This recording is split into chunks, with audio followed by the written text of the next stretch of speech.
नमस्कार, कल्पनाज किचनमध्ये तुमचं सर्वांचं स्वागत. आज मी तुमच्याबरोबर स्प्राउटेड मूगची खिचडी म्हणजेच मोड आलेली मूग त्याची खिचडी.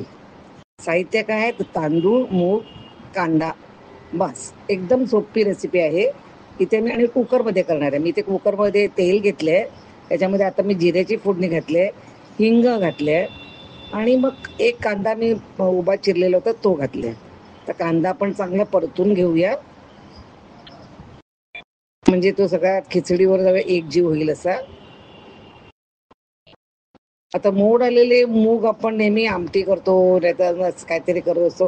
पण संध्याकाळी आपल्याला रेग्युलर जेवायचं असेल तर हे भात पाहिजे आपल्याला, तर हे खिचडी एकदम छान लागते.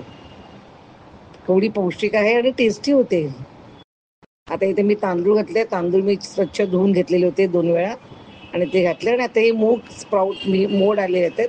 1 दिवसाचे हे मोड आलेले आहेत. मोड घातलेत मी आणि जेवढे तांदूळ तेवढेच मी मूग घेतलेत. तुम्हाला प्रमाण बदलू शकतात, पण हे एकदम परफेक्ट होते. शिजल्यावर आता इकडे जास्त वाटतात ना मूग, पण ते भात शिजल्यावर तो बरोबर होतो एकदम. खूप टेस्टी होते ही खिचडी. आता आपण नेहमीसारखं आपल्या याच्यामध्ये हळद, मिरच्याची बुकी, लाल तिखट आणि आमचा हा पाठ्यार बाबू गरम मसाला. तुम्ही जो काय गरम मसाला घरी वापरता तो वापरू शकता तिकडे. मीठ ऑफकोर्स. आणि ना ह्याच्यामध्ये आता मी मूग घातले ना स्प्राऊट, मग त्याच्यामध्ये मी आलं घातलं ठेचून. एक अर्धा इंचाचं आलं ठेचून घातले. ते टेस्ट पण वाढते आणि नडत नाही आपल्याला. हां, तर स्प्राऊट घातले म्हणून मी आलं घातलंय. हे बघा, आलं घातलं इकडे. हां, झालं. आता मी पाणी तांदूळ घेतलेला 1.5 कप ना, तर 3 कप म्हणजे डबल 1.5 कप मी पाणी घेते इथे आणि कुकर लावते.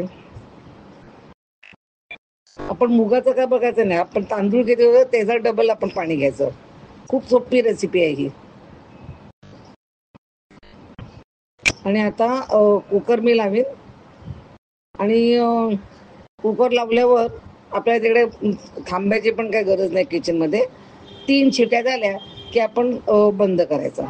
हे बघा, इथे ते मी कुकर लावलंय आणि 3 शिट्या होईपर्यंत मी ते खिचडी शिजवून देणार. एकदम छान चांगली खिचडी होते. आजची रेसिपी आवडली असेल लाईक, शेअर आणि सबस्क्राईबचं बटन प्रेस करायला विसरू नका. माझा व्हिडिओ पाहिल्याबद्दल धन्यवाद.